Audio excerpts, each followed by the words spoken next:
Hi, Spice friends. I hope you are doing well today. I wanted to talk to you today about, I guess, just some of the ramblings I've been thinking about as we have been sheltering in place for over a month now. One of my favorite verses that I have clung to most of my life comes from Isaiah 30:21.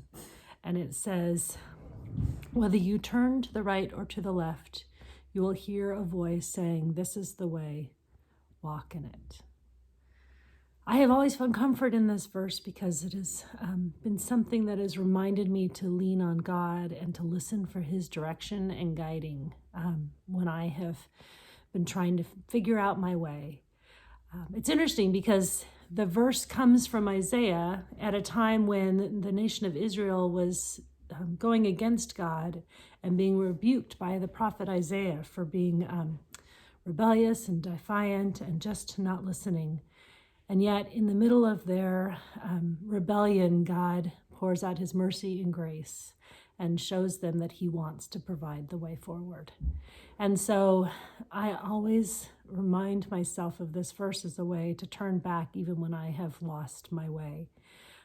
And even when I haven't lost my way, it's always, I am a doer. I like to think into the future and plan and strategize. And so as I do think through what could be next and how to move and advance things forward, to be able to invite God to show me what He wants, what His plans are, has always been an important part of the equation for me. So as we are in our homes with uncertainty about the future, not knowing when things will open, how things will open, it's hard to plan. It's hard to know what's next. I have a son who's graduating from high school this year, and do we do a party in June? Will he start college in fall, or will that be all online? All of the planning that I normally like to do is sort of on hold because I don't have enough information to know how to move forward.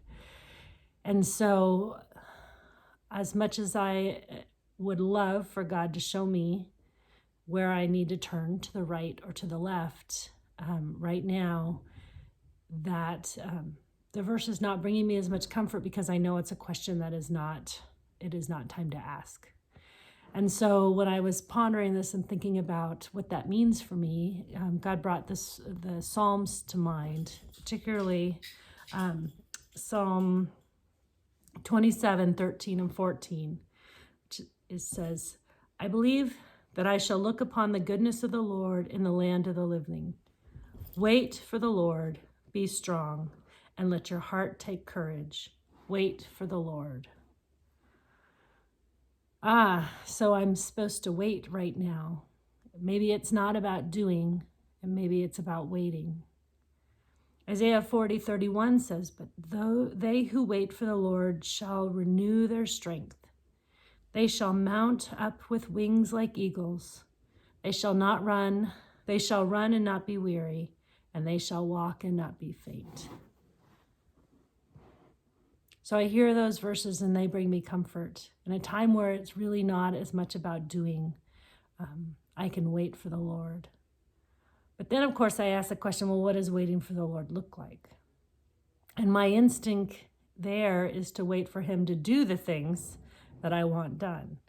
So my prayers naturally fall to, Lord, please get rid of this virus. Help graduations to happen. Help colleges to open up. Help the church to be able to meet again. And so I wait on the Lord for the things that I want to see. I wait on the Lord for the things that I want to do.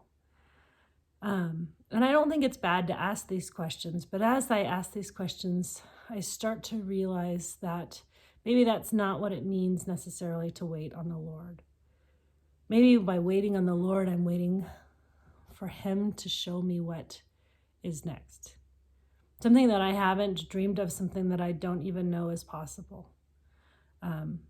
And maybe it's just waiting on Him to be present. Maybe it's waiting on Him to give me the peace that I need, to help me to see this quarantine through a different light, to experience gratitude in new ways.